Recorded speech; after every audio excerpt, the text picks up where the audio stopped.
Hi, this is James Shogum, host of Webcomics Reviews and Interviews. Today we're with Kathe Todd, fantasy author. So sit back, relax, and let the Geek Fest begin. Hi, this is Kathe Todd.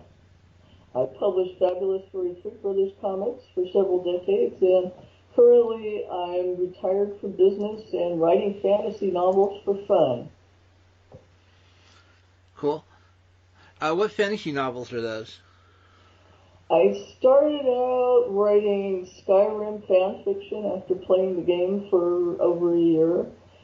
Initially, I just wanted to satirize the game universe, which is so close to being just like real life and so far from it at the same time. And then I moved on from the three-volume X-rated Skyrim parody to a 3-volume young adult series based in the same universe, featuring the sons and daughters of the characters in the first series.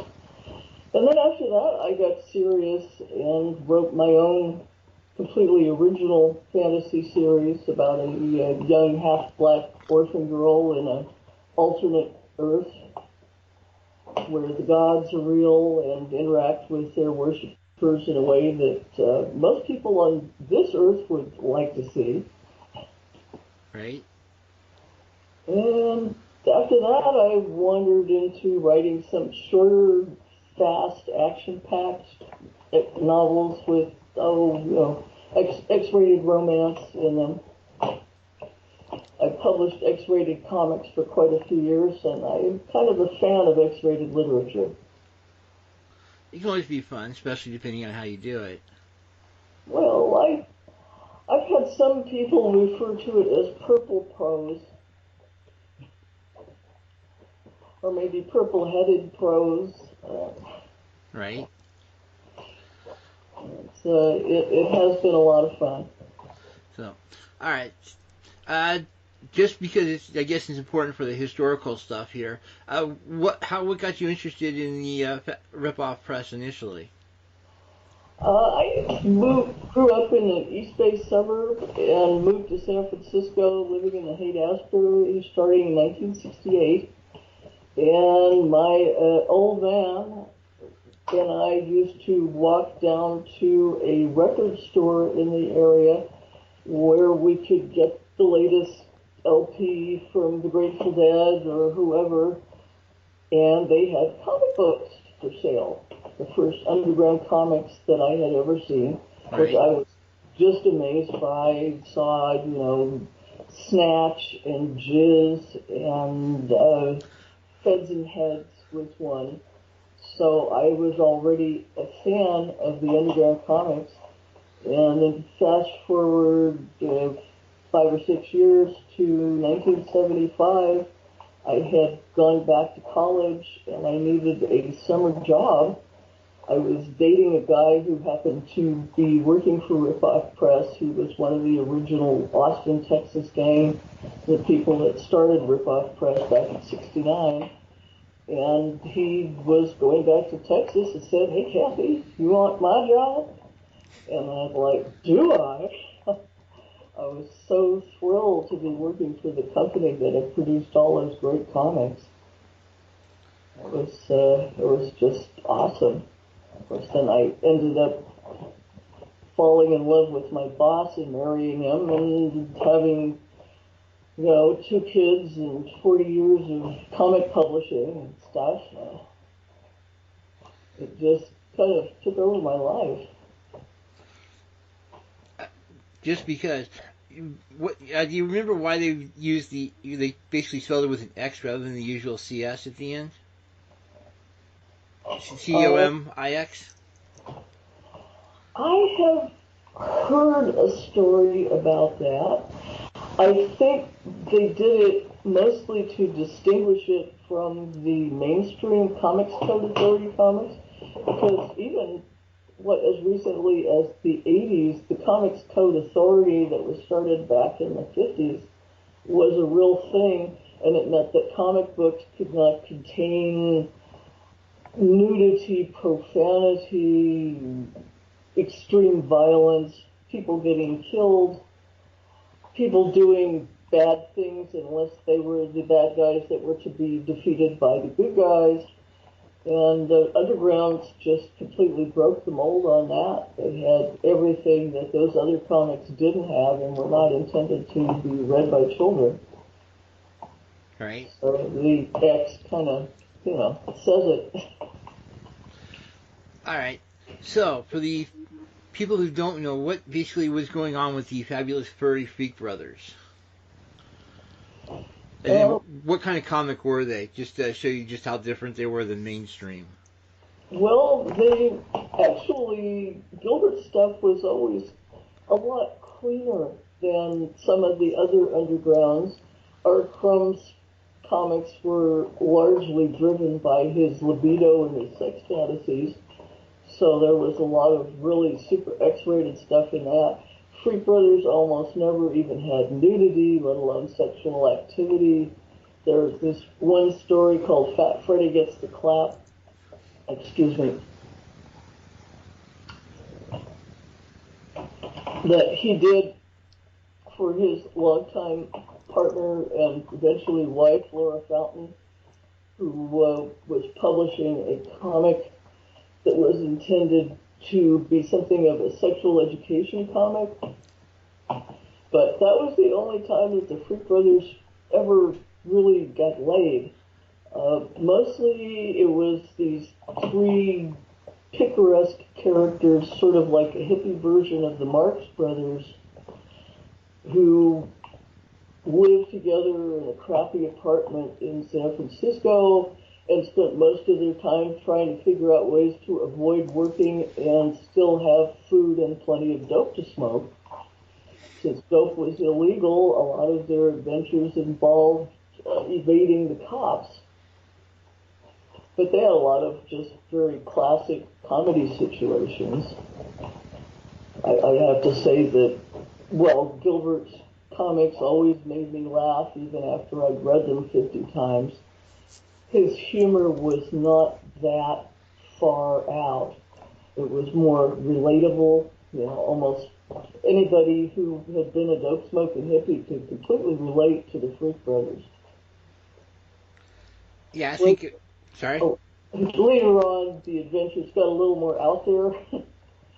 He began to run out of ideas as early as the middle 70s and started taking on collaborators to help him because the stuff was very popular. But he just didn't have creative energy to keep just spewing it out on his own. So he was working with Dave Sheridan in 75 when I got there. They were working on the Freak Brothers' Seventh Voyage, where they go to Mexico.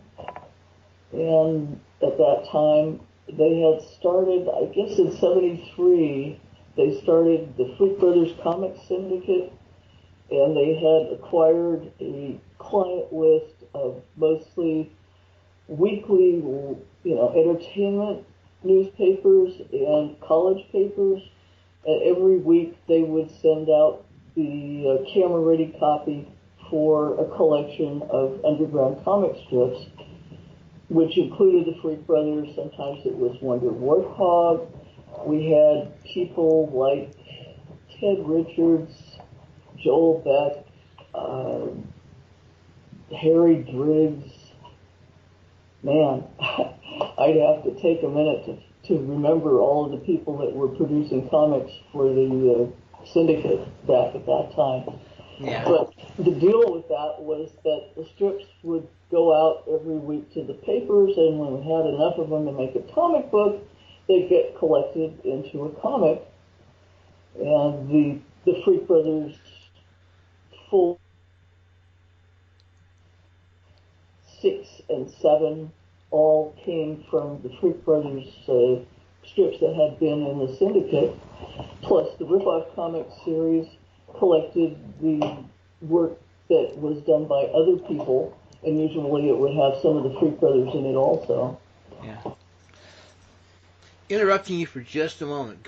Here's where that is when they collect all the strips put them into an actual bigger book. That is like so seriously hardcore old school. I mean, you have to just keep in mind when comic books first started up, it wasn't Superman and Batman and all that. It was actually just Sunday Funnies that literally did pretty much the same thing. They took all the Sunday Funnies that, or all the newspaper funnies that showed up over a period of time, Uh-huh. gathered them all up together, and then published them as an actual book by themselves. Uh-huh. So I don't know that I've seen any books like that, at least, well, I've seen modern day compilation books of classic comics like Little Nemo, and I think Kitchen Sink used to do a bunch of those. But were those something that came out like in the 1920s also? yeah, that's where the original comic books were. Were literally books of comics. Oh, they don't. I didn't know that. So Of course, that stuff was all happening before I was born. yeah. So um, and Wonder Warthog needs a special note here as well, just because that was another really cool comic. Yes, it was. I first read a Wonder Warthog strip in the pages of Drag Cartoons magazine, which I bought when I was 15 years old, back in the mid-60s. Gilbert's 8 years older than I am, so he was already a working professional cartoonist before I was out of high school. Dang. When it came down to I mean, obviously the Furry Freak Brothers have always been popular. What started happening when you started having to deal with basically the breakdown of the Comics Code Authority in the 1980s? It didn't affect us that much. There were so many different market forces going on at that time. In 1975, when I first came to work for Ripoff Press, we were distributed through the head shop distribution system. I can't recall now the name. There was a couple of really major distributors who were selling to head shops, and comics were just part of what they were selling. Obviously, they were selling bongs and papers and things like that. But when Reagan became president in 1981, he immediately started, launching the war on drugs. And one of the things that they wanted to do was claim that if you sold comics about dope smoking hippies in your shop, that meant you were selling drug paraphernalia. Otherwise, you could just say it was for tobacco. There was a period there where if you had papers and bongs in your shop, they were for smoking tobacco. Right. These are perfectly legal, officer. But that really hurt the sales of the comics because a lot of stores that were desperately trying to stay in business thought that maybe if they stopped carrying the comics, they could escape the long arm of the law. So we were really hurting there for a period of several years. Then in 86, was it? 85, we got out of the lease on the big building in San Francisco, south of Market, 17th Street, where so much of that great stuff happened. We located over to a much, much smaller shop on San Jose Avenue in San Francisco. And we hooked up with Mark Bodie, who was sort of a member of the younger generation and a member of our generation at the same time. His dad, Vaughn, who died in 1975, same age as my ex-husband, Fred.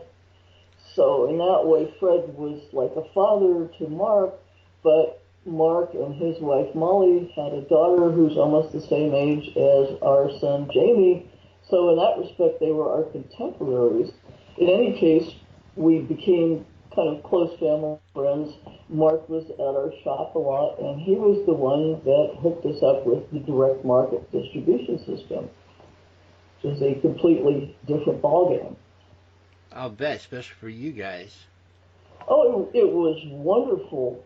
It wasn't without its flaws, but as a publisher, you just had to get your act together and say, okay, I am publishing this comic in 3 months' time.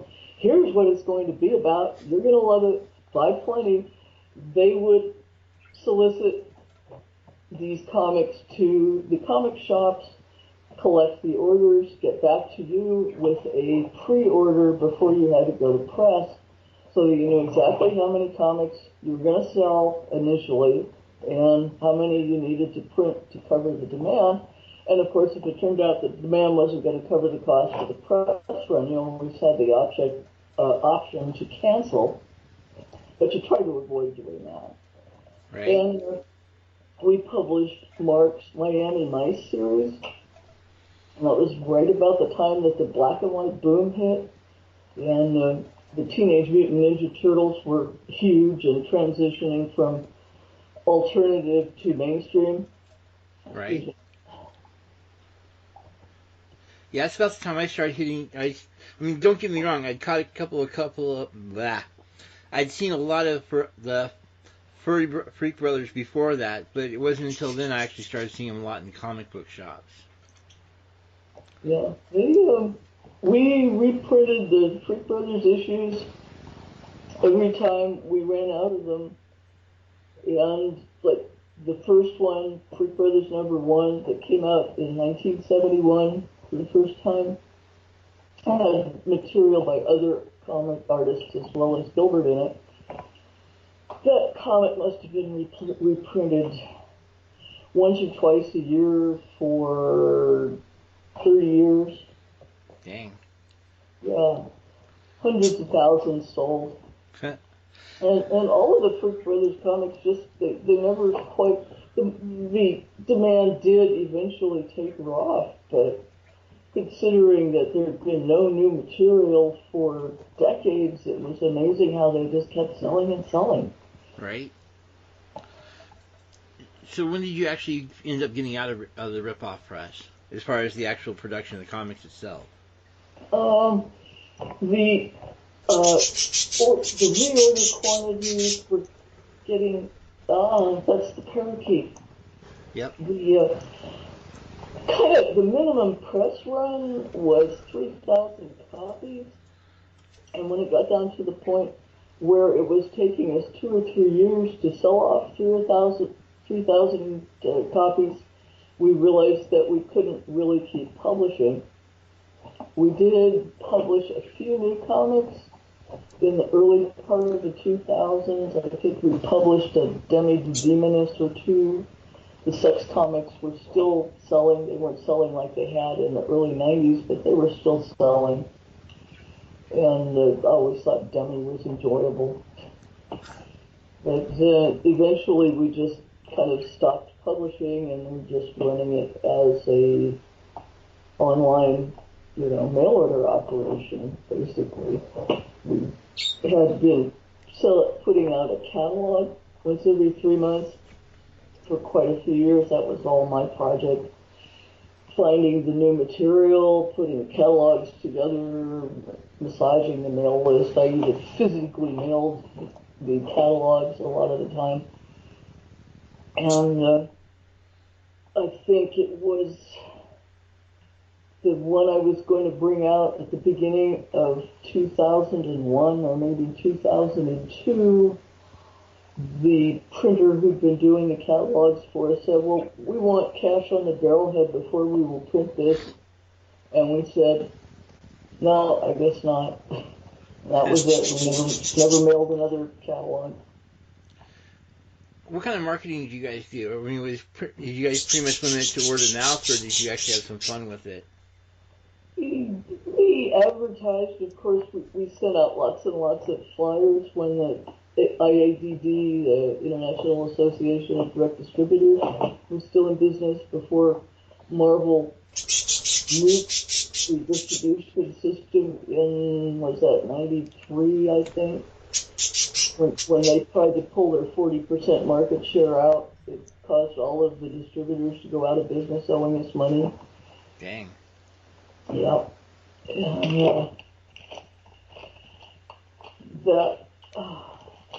What was the question again? Basically, you pretty much answered. I was just curious what kind of marketing techniques you guys used.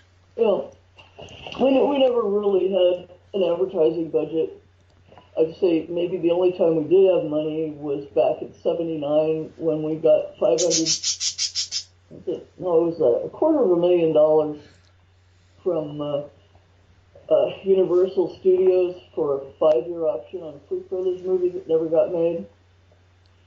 So that was the point where we got computerized. We printed up a year's supply of Freak Brothers comics to sell, and we launched various publishing projects that mostly weren't all that successful. But we did have fun with it. That was just at the tail end of the super popularity of the Freak Brothers, I think. So that the feeling at that time was, we don't have to advertise this stuff. It's just, it sells itself.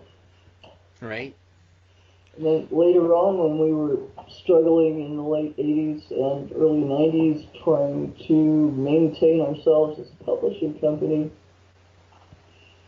we really could have used some money for promotion and marketing and didn't really have it. I spent money on a card deck one time that generated 1,200 catalog requests. Now, that was a lot of work. And the mail order operation really used to pull its weight pretty well back, as recently as the early 90s when the X-rated comics were just hitting and becoming really popular. But as that cooled off and the whole comics industry was starting to see a lot of competition from non-print media, things began to look bad all over. I mean, even, Marvel and DC are not selling the number of comics now that they did 20 or 30 years ago. Their per-issue sales have dropped way off. On the other hand, they're making money hand over fist doing movies. So. Yeah. The undergrounds were always a poor man's way of getting your creative product in front of an audience, because they were black and white. They had nice color covers usually, which helped to sell the product. But the interiors were cheap newsprint, cheap black print, and the manufacturing cost on a comic back in the later 70s was probably something like 15 cents.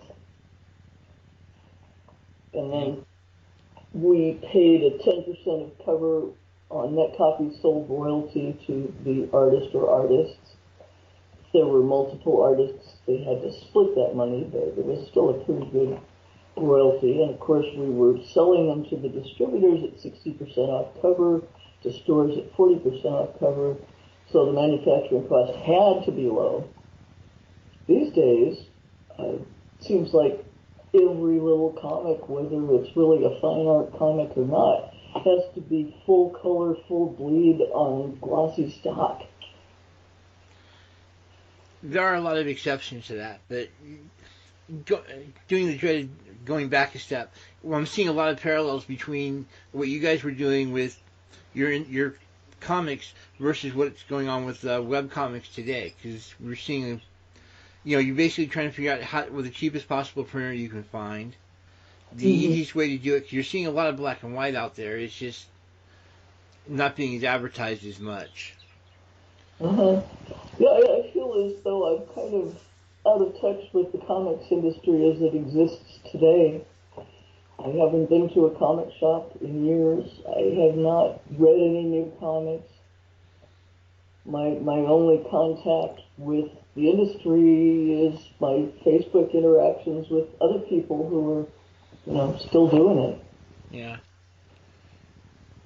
I mean, what I'm sort of looking at is that in a lot of ways, your business model, which was to collect the strips, you publish them out, then collect them into a bigger strip, and then sell them pretty much however you could, pretty much parallels a lot of ways what we're doing with web comics, which is sort of a weird parallel. Mm-hmm. We're getting a revenue stream from web comics? Believe it or not, yeah. We're doing pretty much the same thing. When you start looking at how a webcomic actually goes to print, you're seeing the same basic thing where they're collecting all the comics that have occurred over a period of time, putting them all together into a book and then selling off that book. Uh-huh. Print on demand. Yeah, pretty much. But That's how my books get into paperback. but you're also looking at the parallel between the way you guys were taking advantage of the direct sellers, like through Diamond and that sort of thing. I mean, yeah, the direct distributors, and how they're taking advantage of with Kickstarter.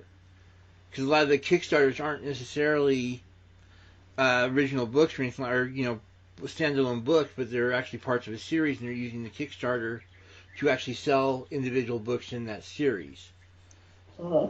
And they're doing pretty much the same thing you were doing with the direct distributors in terms of using Kickstarter to determine how many copies they have to make, and then basically doing it, backing up, doing it as a free-sold situation where they basically take in the orders, Yeah. and then once they get enough orders, then they basically cash out basically and print the books. Well, that sounds like a good way to do it. The only exception is that they're giving people an option of with tiers, which is if you pay a little bit more, you get a little bit more. You might get like bookmarks or shirts, that sort of thing. But Soft copies.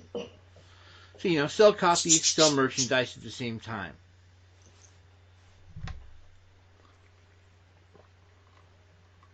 Yeah, I feel kind of not in the loop anymore these days. Just an old granny living in the suburbs. Yeah.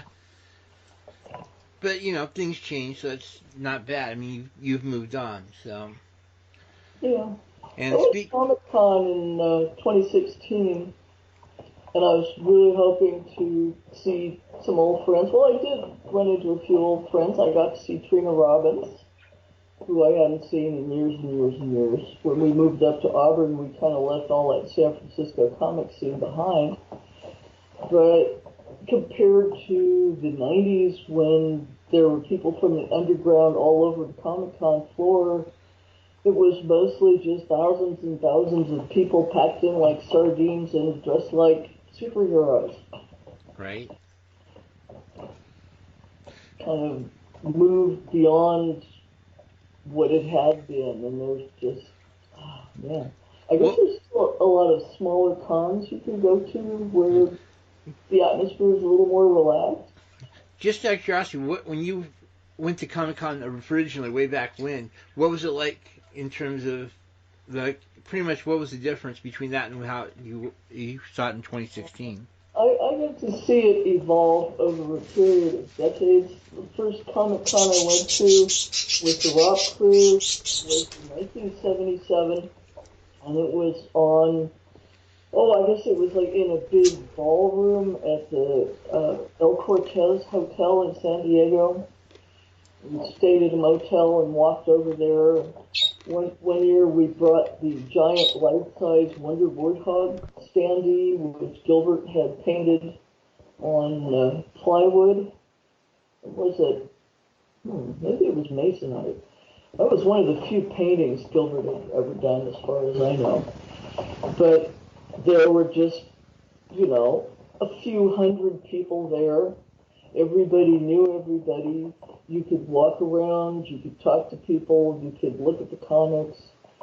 There hadn't really started to be a big corporate presence yet. Then go forward, I guess maybe 78 was the last time we were at Comic-Con.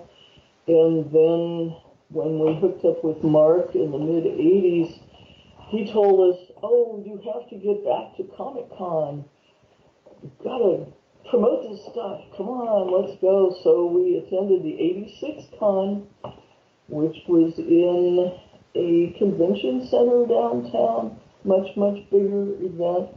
We had Mark and his co-creator on the Miami Mice series, Bill Fitz, signing books at our table.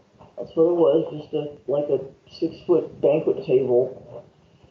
And as I recall, we had Paul Mavrides come down with us to sign Freak Brothers comics, and at the time that he was scheduled to sign Freak Brothers comics, Stan Lee was 2 tables down at the Marvel booth signing comics, and the people that were backed up in line to get autographs from Stan completely hid Paul. It was as if he had ceased to exist, and he was really ticked off, as you could imagine. Mainstream pushing the underground out. Poor guy. So after that, we didn't go in '87 because that was the year that we relocated the company up to Auburn after the big warehouse fire in '86.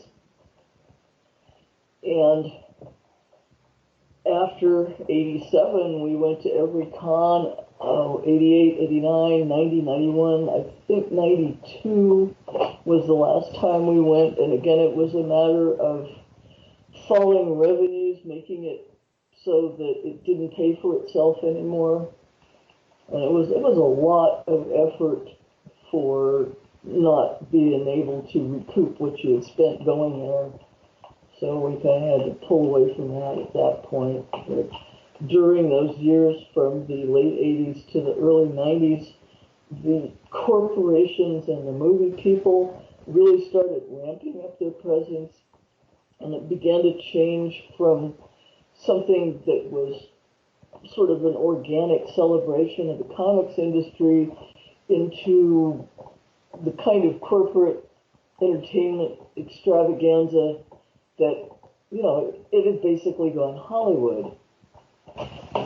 And I think it's still very much Hollywood now, with the comic book movies being so prevalent. Yeah, I've had a lot of people point out there's been a lot of changes over the years, so I was just curious what some of the more specific things were. Well, I recall the first year that there was a movie studio presence at Comic-Con. I was talking to a lot of people who were objecting to that. It's like, oh, what are those guys doing here? They're not comics. I think maybe people were starting to sense that electronic media was stealing market share in the entertainment industry from print media, which is what we were all about, and they didn't like it. It was the handwriting on the wall, and of course, that's kind of how it has turned out. Kids today, you never see them without their electronic devices, and you hardly ever see them with a print book or a comic book. Although I volunteer for the local library here in Antelope, and they have a teen area that is full of graphic novels. One whole side is devoted to manga, and the other side to other graphic novels, and the manga is just hugely popular. Yeah. They're strange English language editions. Japanese is read right to left instead of left to right. So what we would think of as the front cover of the book is actually the back cover of the book as far as the Japanese publishers are concerned. But other than that, they're still set up for, normal English reading. Yeah, they had to do that because it's basically printed in reverse relative to what we're thinking, because when it was printed in our direct order, there turned out to be a lot of graphic issues.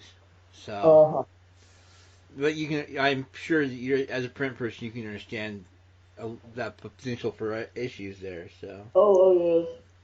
We back when Gilbert and Paul did the color Freak Brothers and the Idiots Abroad series, which we initially published as Freak Brothers 8, 9, and 10, and then published it as a trade paperback. And we did the trade paperback, which was in 1987. I spent a full week in the dark room shooting color sets for that. It was all done with the old Fluoratone process, where you paint overlays in grayscale, and the grayscale paints are fluorescent, and then you shoot them with a filter and an angled screen.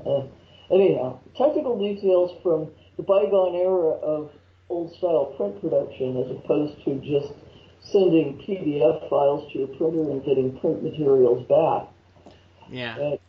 We did that press run over in Spain, and they swapped out the black plate every X number of copies and printed it in a different language. So we got the English, Spanish, French, German, and some other language editions, basically with the same plates on the yellow, magenta, and cyan, and just swapping out the black plate. Really saved a bundle. Yeah, I can imagine. So, And these days, everything is different. yeah, Like actually, I'd my help. job for years was as a desktop publishing specialist at a company in Auburn that was printing audiobook catalogs. So I got to see what it's like these days. Do you remember the Carmichael Times? No, I've only lived down in this area for the last year and a half. I was up in Auburn for over 30 years.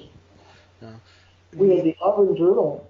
So the reason I'm bringing that up is because when you start looking at the various differences between the old school versus the new school, where you actually had to worry about I keep in mind I was on the person. I was actually the person who transitioned that particular newspaper from the old way of doing things, which was the black plates, ruby list, all that fun stuff, Yeah.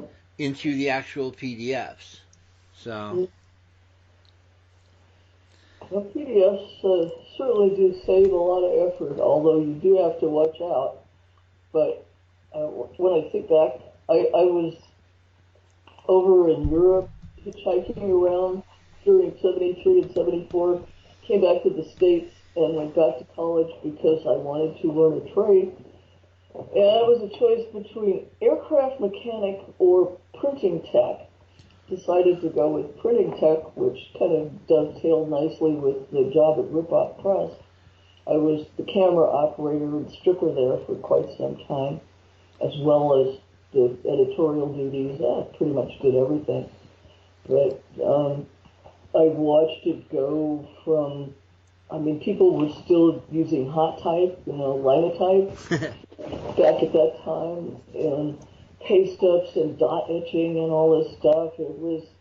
It cost about the same as the rent on a San Francisco apartment to get a single letter size color separation set made, four yeah. negatives. And then was involved with the production right up through the 70s, 80s, 90s, and into the 2000s. We had all of the film for the Frick Brothers, and then at some point in the 2000s, our printer down in Texas, Brenner, said, "We can't use your film anymore. We need you to send us digital files." Like, what? I spent a whole year doing top quality, black and white scans of all of Frick Brothers interiors, and then getting the covers redone digitally was I'll bet. the project entirely. That was a lot of work. Jeez. So, and yeah, I guess I better shift gears tremendously, mainly because it is the dreaded Nano month. So, National Novel Writing Month this month. Go figure. Oh, yes, NaNoWriMo. I thought about participating. I think I would need to be properly inspired. I wrote my first novel in 28 days, Dang. and I wrote the first much shorter novel. It was only like 64,000 words. In the Dark Shield series, I wrote that in 11 days. From concept to first draft, Right? 11 days. So I wrote 12 novels in 3 years. Nice. And then I kind of bogged down. I think it was the fact that they weren't selling it. Yeah, that's always a fun thing. Um, Basically, you mentioned you gone from doing a adult Skyrim parody to a more uh, young adult friendly version. How what was the process with that like? That was a huge amount of fun. I think, I am a mother. I'm attuned with the joys of, having a family and raising kids. And while, of course, having had an X-rated youth, like so many people my age, I felt that it was kind of a logical transition from these people being adventurers who screwed a lot to settling down, having kids, and then having new adventures. And then, of course, the kids get to that certain age and get to have their own adventures. There's that coming of age genre, so to speak. I mean, it's maybe not a genre, but it's a type of story that you'll see over and over again. I mean, in a way, the first Star Wars, story was kind of a coming of age story as young Luke Skywalker is just living a boring life, and then things start happening to him, and he discovers his destiny. So I had a lot of fun with that, writing about this kid who, he's 15 years old. He has all kinds of magical abilities and can turn into a dragon at will, yet nobody gives him any respect.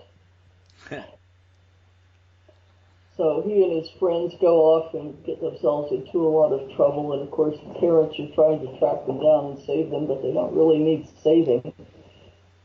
So that I thought that really gave me a chance to explore a lot of ideas. And I may not have sold that many of those books, but I certainly enjoyed writing them. And then, of course, you eventually went away from doing the Skyrim parodies and made your own world Yeah, completely. I actually, the Skyrim parody books sold fairly well. And then they sold well enough that Bethesda's lawyers came around saying, you have to stop selling these. You're not allowed to monetize your fan fiction. And I was like, oh, oops. So all six of those novels got taken off of Amazon. I went ahead, I wrote whoops. Huh. Oh, I gestured, and there we go, I hope. Good. Things are going on here. I wrote the Shadow God series and really made an effort to promote it. I sent it to, why am I looking at your Gmail? Oh, sorry. I just got a interesting note. So Okay. Yeah, I can see everything that's on your screen, I guess. that's interesting. Uh-huh. Anyhow, sent it to a bunch of publishers. I entered it in a writing competition. Did a lot to try to promote it, pretty much without any success. Went ahead and wrote two more novels in that series, and then moved on to the shorter ones that were quick and easy and fun to write, fun to read too. And then meanwhile, I got hooked up. You familiar with Chuck Austin? It's one of those names that sounds familiar, but that's We were one of his first publishers with the strip series, sort of it was an X-rated series about some kids in a co-ed dorm based on his own experiences in life, I think. And then he, had a few personal crises and moved on. For a while there, he was doing The Little Mermaid for Disney. And then he was writing for DC, and he was working in television. He was heavily involved with that animated series Tripping the Rift. Right. So, he's definitely hit the big time in the comics business and related entertainment industry. But he still regards Ripoff Press as, somebody that he feels glad to have known. So we were chatting on Facebook, and he said, well, you just need to rewrite your fan fiction so that it's no longer fan fiction. He told me that the Twilight novels, was it 50 Shades of Grey was originally Twilight fanfic? Yeah. Was what he told me. So I rewrote those 6 Skyrim novels so that they were basically just, generic swords, sex and sorcery, or just swords and sorcery. Right. Did away with any oblique Skyrim references, changed all the names, rewrote a lot of the story action to do away with game quests, and it may have been something to keep me occupied, but it certainly didn't help the sales. They sold pretty well as fanfic, and as standalone fiction, not so much. Yeah.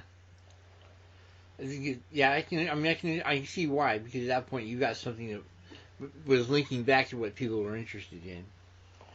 Yeah, well, I've been reading fantasy since maybe my mid-20s.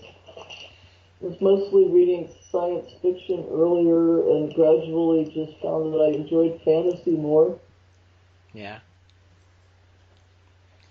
So, when you did when you actually did all that, it was just a major mess you had to go through, or What, to to rewrite basically, novels? yeah, to get rid of all the Skyrim elements. I wrote all my novels in Microsoft Word, and it has wonderful find and replace capabilities. So I did have to completely eliminate some sequences and rewrite some sequences. But other than that, I was just able to go through and change the name of this character who appeared in the Skyrim game to a completely different name, and change the place names and change the political situation.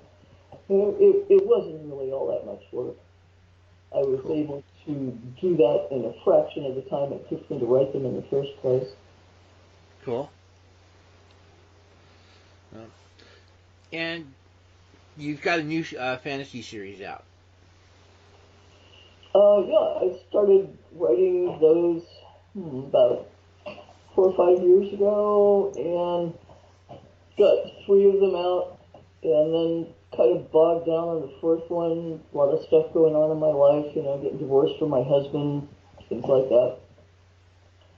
So I only finished the 4th novel in the series, the Red Gin, a couple months ago. What was that like when you had to? I mean, at this point, you basically having to create an actual fantasy world by yourself. Yes, I take it that was a lot of fun as well. yes, because you get to make it the way you want it to be. If you want fantastic creatures, you can have fantastic creatures. If you are basically doing your own version of familiar fantasy creatures like elves, dwarves, whatever, dragons, you get to configure them the way that you want them to be. I know there are a lot of people who write modern fiction or nonfiction, and they spend months or years just doing research to make sure that their books are accurate. But with fantasy, you pretty much don't have to do that. Right. If I were writing crime fiction, I would at least have to research and make sure that if I mentioned guns, I was talking about a real gun. Right. But So fantasy kind of eliminates that need.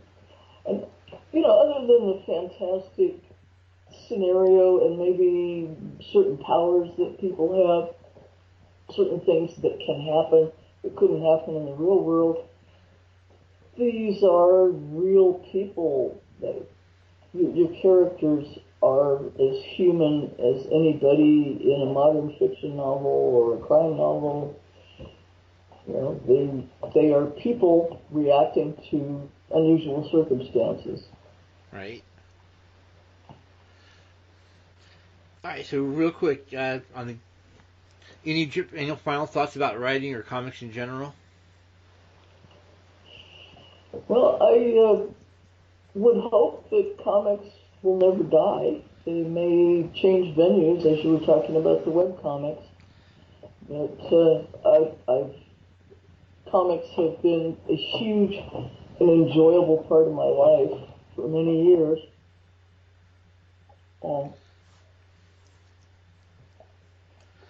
Okay. And of course, go ahead.